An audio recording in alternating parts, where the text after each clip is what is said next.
5 official designations of special envoys. The first is Mr. Steve Witkoff, who's actually in the room, to be your Middle East envoy.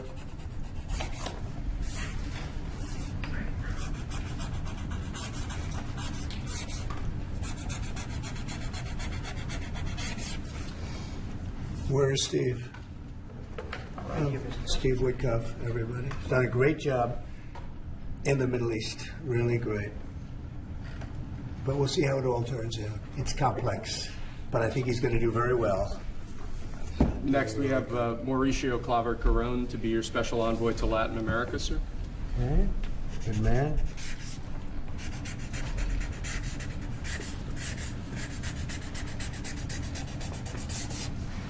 Okay. Thank you, sir. Next, we have retired General Keith Kellogg to be your special envoy on Russian-Ukraine issues.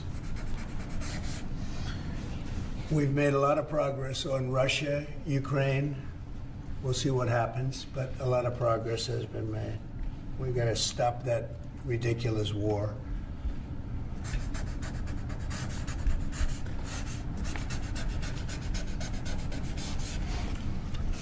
Okay. Thank you, sir. Next, we have designation of Rick Grinnell, to be your envoy for special missions. I sent him to California to turn on the water. We turned it on. It was not easy because we had to go through a lot of environmentalists that are causing a lot of problems. And we have billions of gallons of water. It was on 3 days ago. You probably saw. It should have gotten a lot of press, but it didn't get much. All we're doing is giving Los Angeles and the entire state of California virtually unlimited water, which they could have done 5 years ago, which I told them they should do, but the environmentalists stopped them. And we opened it, and we did it regardless of the state. And now the state seems to be very happy. I spoke with Gavin Newsom, and he's very happy. I almost called him by the other name, didn't I? My little nickname for him. But I think they're all happy. They have a lot of water in California. Too bad we didn't have it about 2 months ago, right? Mr. President, that was, by the way, that was a big move. We have, I don't know if you saw the pictures that were released of the water pouring down from the Pacific Northwest and Canada and lots of other places. And it's a pretty amazing sight. Mr. President, Rick Grinnell had a big Friday trip as well. He had a very big Friday trip. You're right. We'll talk about that. He's a good man, Rick. Lastly, sir, we have a designation of Mark Burnett as your special envoy to the United Kingdom. You know Mark Burnett is? I figure he should be good. He's certainly done a great job. Friend of mine and very talented guy. We have very talented people working for us. I'll hold that one up because Mark gets so much television. We'll hold it up, right? He'll be thrilled to see it. He's going to do a good job. Thank you, sir. Next, your administration has smashed records for appointing large numbers of highly qualified, capable people at all levels of the federal government. These are 28 sub-cabinet level officials being appointed to a number of different departments and agencies. Some of them are quite important positions like departmental general counsels, but these are people who have been pre-vetted and have received your approval previously. Very good.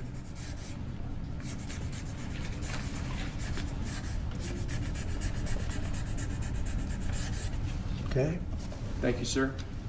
Next, this is an executive order. This charges your Secretary of the Treasury, Scott Bessent, and your Secretary of Commerce, Howard Lutnick, to begin a process that will hopefully result in the creation of an American sovereign wealth fund.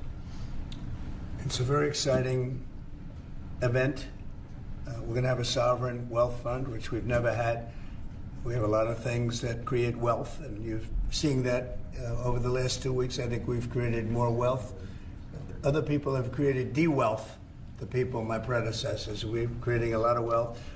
Scott, maybe you'd like to say something about it, and I'd ask also Howard to say something about it. Yes, sir. This is very exciting. We're going to stand this thing up within the next 12 months. We're going to monetize the asset side of the U.S. balance sheet for the American people. We're going to put the assets to work.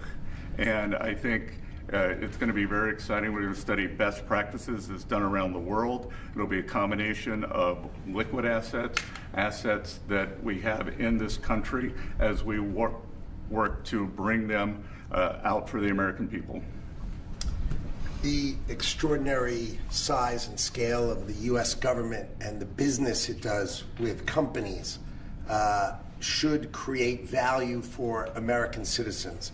If we are going to buy 2 billion COVID vaccines, maybe we should have some warrants and some equity in these companies and have that grow for the help of the American people. So I bring all these things together, I think Scott and I will create an amazing sovereign wealth fund for you, sir.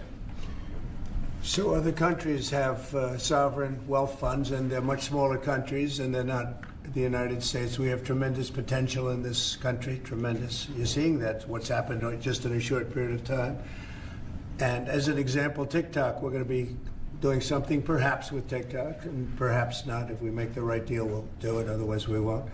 But I have the right to do that, and we might put that in the sovereign wealth fund, whatever we make, or if we do a partnership with very wealthy people, a lot of options, but we could put that as an example in the fund, and we have a lot of other things that we could put in the fund. And I think in a short period of time, we'd have one of the biggest funds, and you know, some of them are pretty large, I must tell you. Some of like the Saudi Arabia fund is on the large side, but eventually we'll catch it.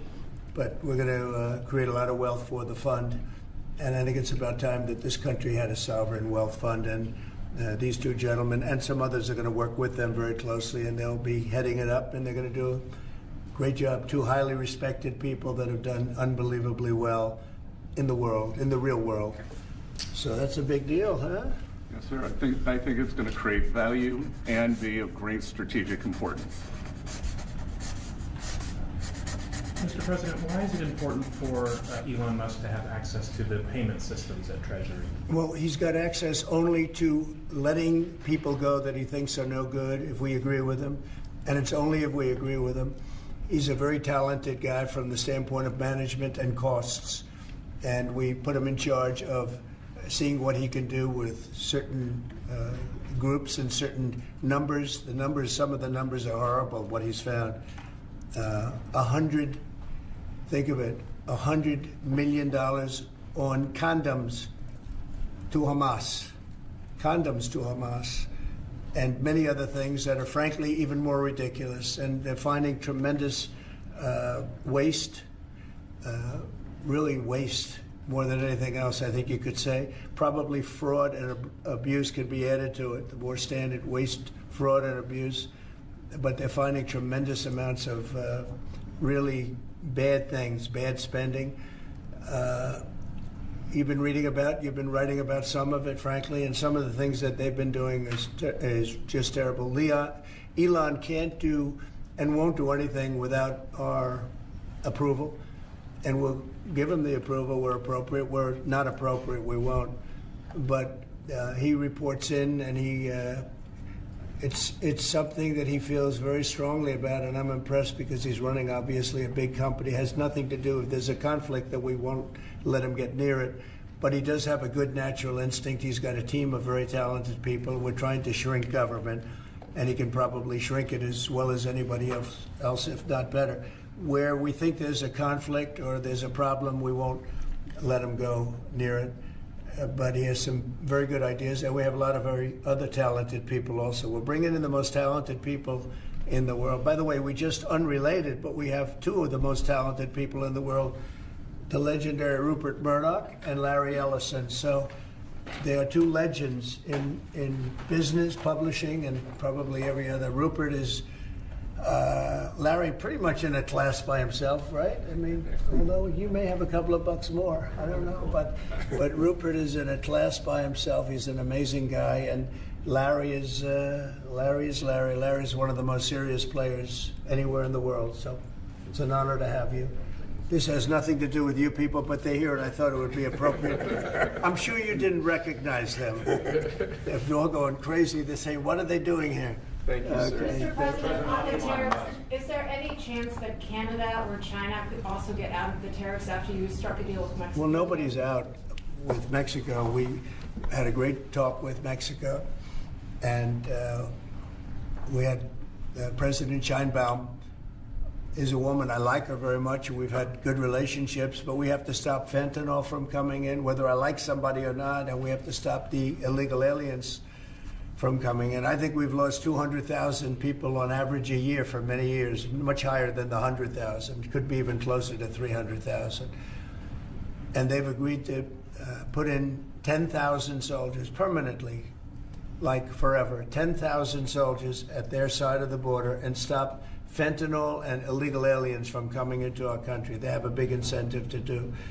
Other than that, we've agreed to talk and consider various other things. We haven't agreed on tariffs yet, and maybe we will, maybe we won't.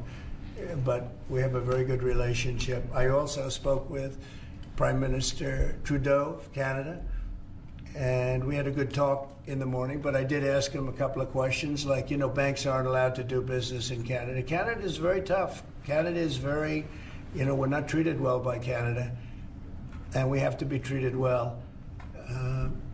Banks are not, as an example, allowed. Did you know that banks, American banks, are not allowed to do business in Canada? Can you believe that? And that's one of many things, and we talked about it, and I think we'll win most of the subjects. But for some reason, a lot of things have been very unfair with Canada. I noticed that in the first term. You deal with people, and after a while you begin to realize, like you learn that Larry Ellison's very tough to do business with, okay? He's a very tough guy. I mean, I'm sure you're shocked to hear that. But Canada is very tough. They're very, very tough to do business with. And we can't let them take advantage of the U.S. They don't take our agricultural product for the most part. They don't take our cars. They make cars, but they basically don't take our cars. And, you know, we don't need, and look, I think we're going to have another good conversation today. We're actually speaking at 3 o'clock again. But we don't need them to make our cars. We don't need them to give us lumber. We don't need them for agricultural products because we have all the agriculture we need. They don't take our agricultural product for the most part, our milk and dairy, etc. A little bit they do, but not much. We take theirs. And as far as cars are concerned, they took in a big percentage, almost 19% of the market. And, you know, I wouldn't mind making our cars in the United States, so we have a problem there. I'd like to make our cars in the U.S. We don't need Canada to make our cars. With that being said, we're going to have another call at 3 o'clock. We had a call this morning. It was a pretty good call, I'd say.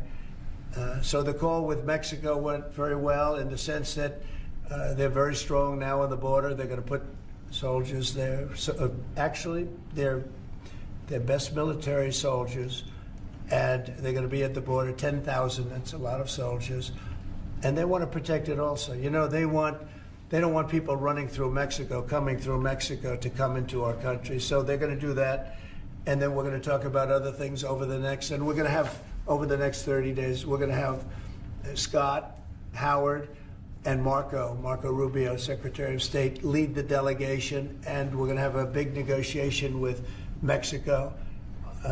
I'll be involved too, and President Sheinbaum will be involved to see whether or not we can work something out on the tariffs. What about China? China will be speaking to China probably over the next 24 hours. On fentanyl in China, President Trump. We don't want fentanyl coming into our country. Now, we had another big thing, speaking of China. China's involved with the Panama Canal. They won't be for long, and that's the way it has to be.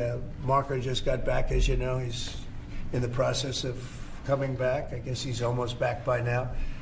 And he had a very long conversation with the leader of Panama, the respected man, and some others, the entire leadership group.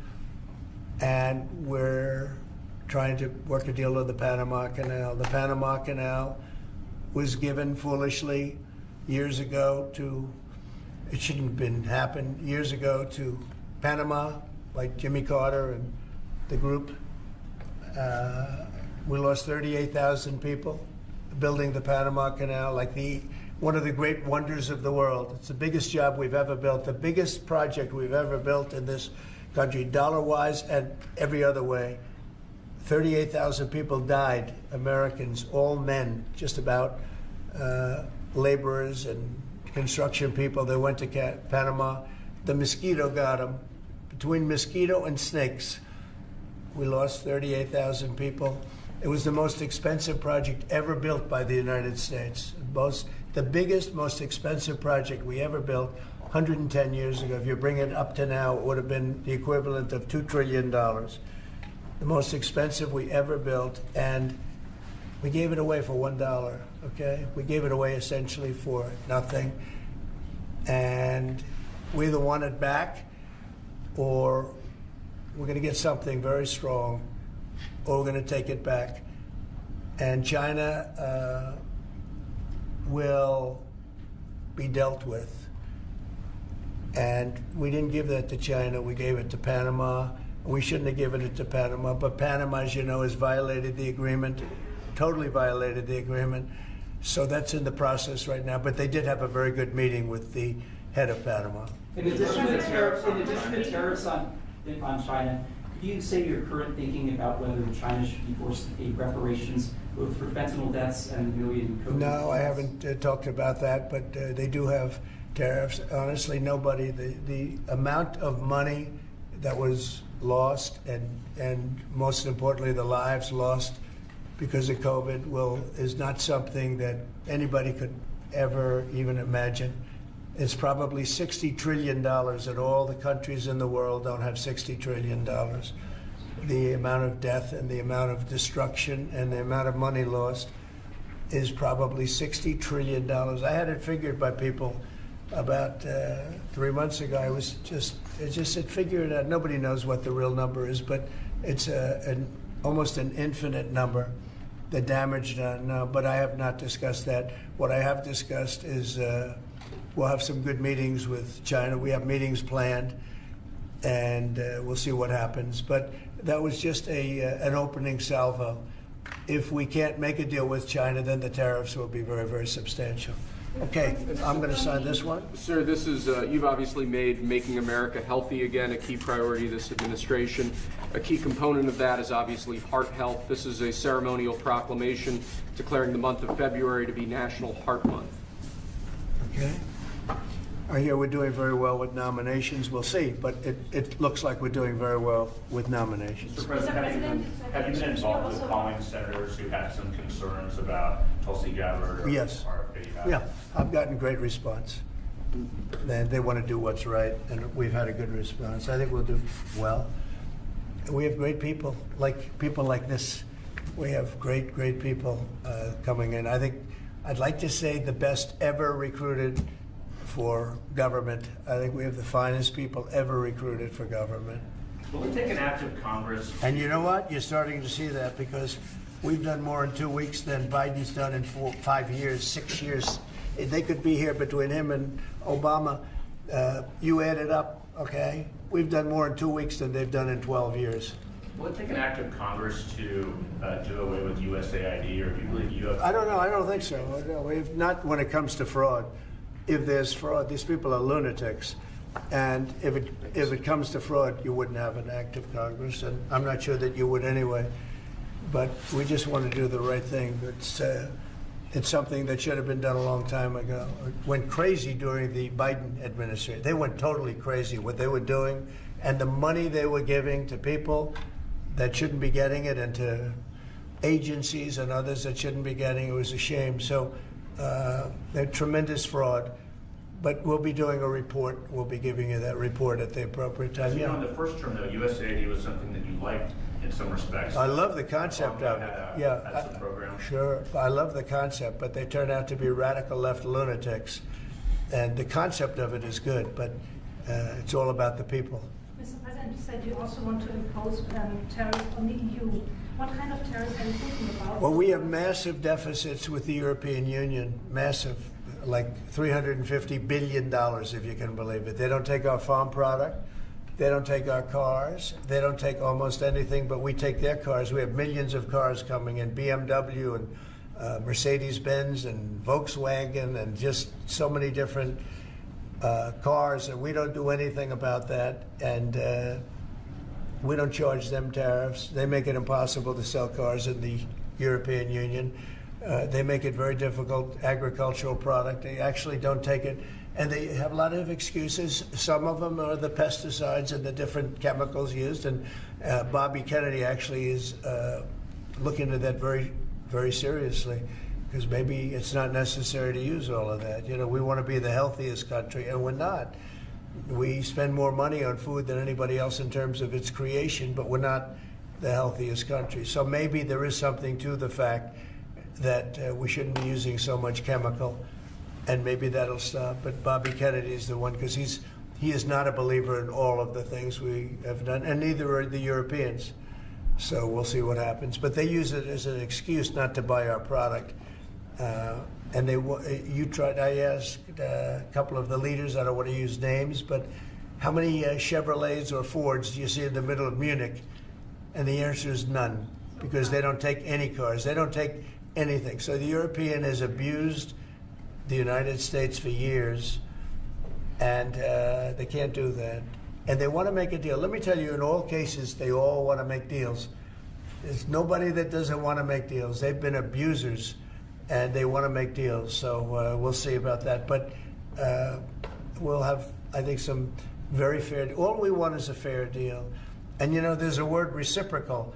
I'd go right now, reciprocal tariffs on everybody, because many of the countries that you feel so horrible about the way they're being treated by Trump, you're saying, oh, President Trump is so terrible to them. Well, they charge us tariffs. European Union has a VAT tax, which is through the roof, okay? It's a similar thing, similar to a tariff. It's a VAT.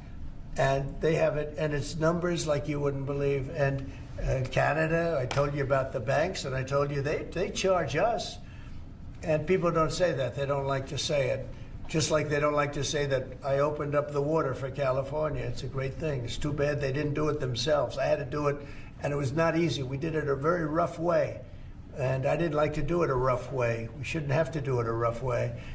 But a lot of these countries that we're talking about, you know, they're so-called allies, but they don't treat us well. And just like I got $420 billion, and now it's actually over $600 billion. The Secretary General of NATO came in 2 weeks ago, and he said it was a miracle when Trump came in, when President Trump came into NATO.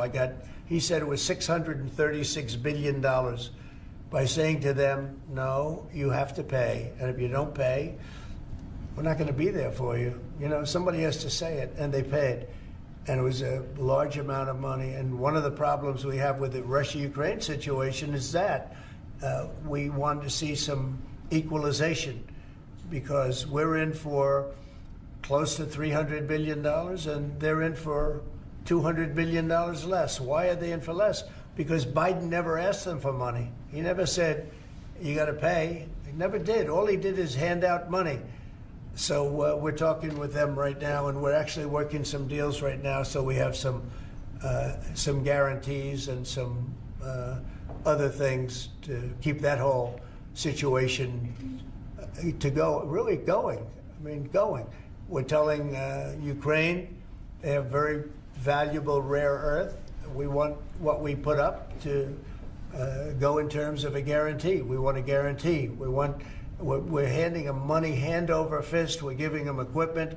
European is not keeping up with us. They should equalize. And look, we have an ocean in between. They don't. It's more important for them than it is for us. But they're way below us in terms of money. And they should be paying at least equal. They should really be paying much more than us. But let's say equal to us. And they're billions and billions of dollars below.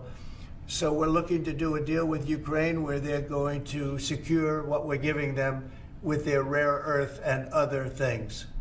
In terms of the deal with Mexico this morning, was that partially related to the market reaction and a criticism from Mr. Murdoch's own newspaper? He called it the dumbest trade war on the editorial page on Saturday. I'm going to have to talk to him.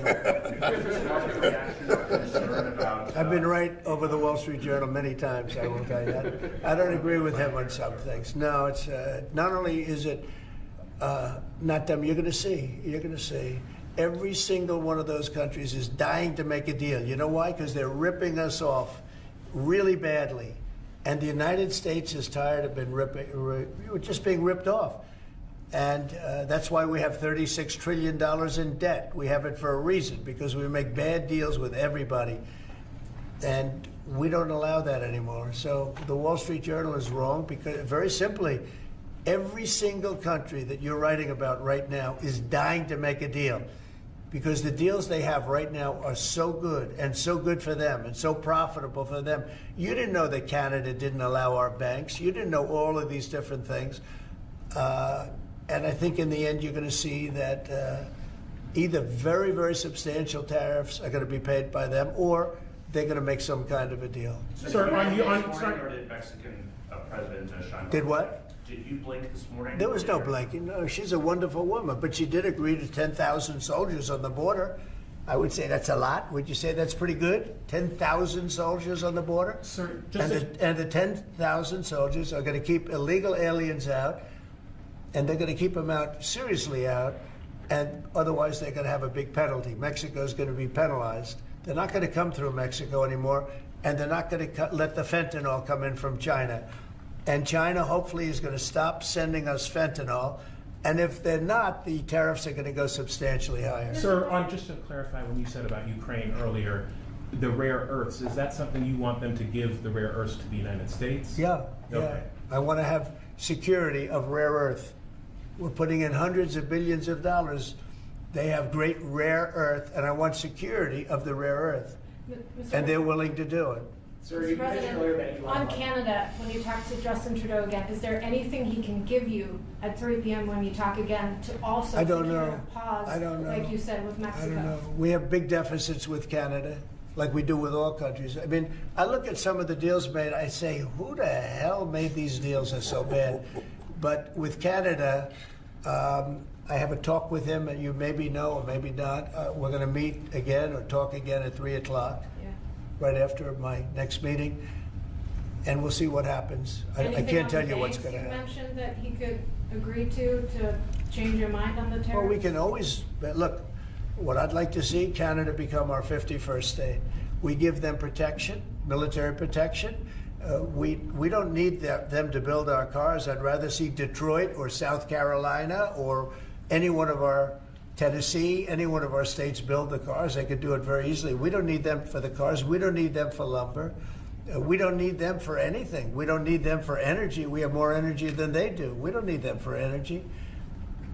So I say, why are we doing this? Why are we willing to lose between $100 billion and $200 billion a year? We don't need them. As a state, it's different. As a state, it's much different. And there are no tariffs. So I'd love to see that, but some people say that would be a long shot. If people wanted to play the game right, it would be 100% certain that they'd become a state. But a lot of people don't like to play the game because they don't have a threshold of pain. And there would be some pain, but not a lot. The pain would be really there. So we're going to meet again by phone at 3 o'clock, and we'll let you know. On Israel, President Trump, you're prepared to meet with Benjamin Netanyahu. Coming in tomorrow. Yes, you've mentioned in the past you're concerned about Israel being too small geographically. Would you support annexation of parts of the West Bank by Israel? Well, I'm not going to talk about that. It certainly is a small. It's a small country in terms of land. See this pen, this wonderful pen? My desk is the Middle East. And this pen, the top of the pen, that's Israel. That's not good, right? You know, that's a pretty big difference. I use that as an analogy. It's pretty accurate, actually. It's a pretty small piece of land. And it's amazing that they've been able to do what they've been able to do when you think about it. There's a lot of good, smart brain power. But it is a very small piece of land, no question about it. Mr. President, you said earlier that Elon Musk is doing everything with your say-so. So is there everything that he has done thus far, going to all the agencies, shutting off access, getting access to federal payments, that all has you're okay with all of that? For the most part, yeah. If we, if there was something that didn't have my okay, I'd let you know about it really fast. And you said there's some areas where you wouldn't let him work because he has conflicts of interest. If there was a no, I haven't seen that. And he would know not to do it. So we haven't had that yet. But if there was a conflict, we would let him work in that area. Earlier you said, I'm regard to Panama that they were going to make a deal where the U.S. is going to take it. How long do they have to make that sort of deal, and are you still leaving on the table? We're going to meet with Panama on Friday at about 3:30 in the afternoon by phone, and maybe there'll be some representatives that, here or there. But we're going to be talking to Panama on Friday, essentially. And they've agreed to certain things, but I'm not happy with it. On the Middle East, Mr. President, if I may, do you still have doubts that the ceasefire will hold? On what? On the Middle East, do you think the ceasefire will hold? I have no assurances that it'll hold. I mean, I've seen people brutalized. Nobody's ever seen anything like it. No, I have no guarantees that the peace is going to hold. Steve, you might want to say something about that. Steve Woodcock. It's holding so far. So, and we're certainly hopeful, and that's the president's direction. Get the hostages out and save lives and come to hopefully a peaceful settlement of it all. So far it's holding. Mr. President, on a different topic, questionnaires have been going out to FBI agents across the country who were involved potentially in the investigation. Do you believe anyone involved at any level should be fired, sir? Well, I think the FBI was a very corrupt institution, and I'm a victim of it in a true sense. I was able to beat it, but other people have been treated horribly. I think the FBI had a great reputation. I think its reputation was really damaged badly, as is DOJ. Look at what they've done in terms of weaponization. Look at what they've done to a political opponent. Probably got me elected by what they did. Or I think I was doing well anyway, but they might have got me elected. But you know what? We have to have pristine, beautiful, perfect law enforcement. And what we want to do, and Cash is the one to do it. He's the one guy that is going to do it. We have to bring the reputation of the FBI. We have to bring the fact of the FBI back to what it could be. Not even to what it was, even better than it ever was. Because who would have thought that the FBI could have been corrupted like they were corrupted? Who would have thought that would have happened? Who would have thought they would have been used to go after, political opponents, essentially, but me being the number one, and so many other things beyond that. And they've been hurt very badly, and we'll see what happens. But Cash is the one to do it, and I hear he's doing very well. Cash will straighten it out. We have great confidence that we can make the FBI great again. Tulsi Gabbard. Okay, one or two more and we'll be done. Tulsi Gabbard's nomination is... Say it? Tulsi Gabbard. Yeah, for I intelligence. think Tulsi's going to be doing okay. I'm not sure. I can't guarantee anything, but she's liked by so many people, especially people in the military and law enforcement. She has a little bit of trouble with some senators over her thoughts on Edward Snowden. I know Snowden, you've mentioned in the past you're thinking about pardoning him. Are you still, and what do you think about that? No, I don't talk about it right now. I just, people feel very differently. Some people think he should be pardoned, and some people think it would be a terrible thing to do. But I don't get involved in that. Mr. President, what are you discussing with Mr. Murdoch and Mr. Ellison? Just respect. I have great respect for Rupert Murdoch. I disagree with him a lot of times with the Wall Street Journal, but that's all right. We've disagreed before, and I'm sure they didn't have any idea what they were talking about, because already you see what's happening. Look at Colombia. Look at what happened with that. Everybody said that with Colombia it was going to be a disaster. In 1 hour, everything was settled. You know why? Tariffs. Without tariffs, they wouldn't have been the same way. They would not have treated me the way they treated me, which was extremely nicely.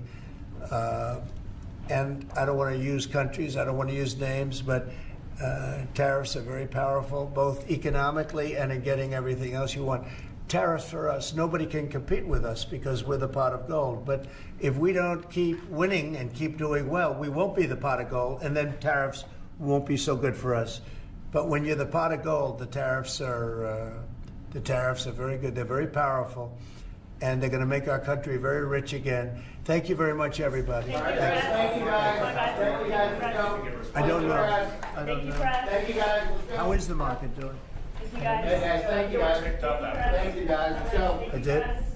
I don't know. I don't think about it. Thank you. Thank you, guys.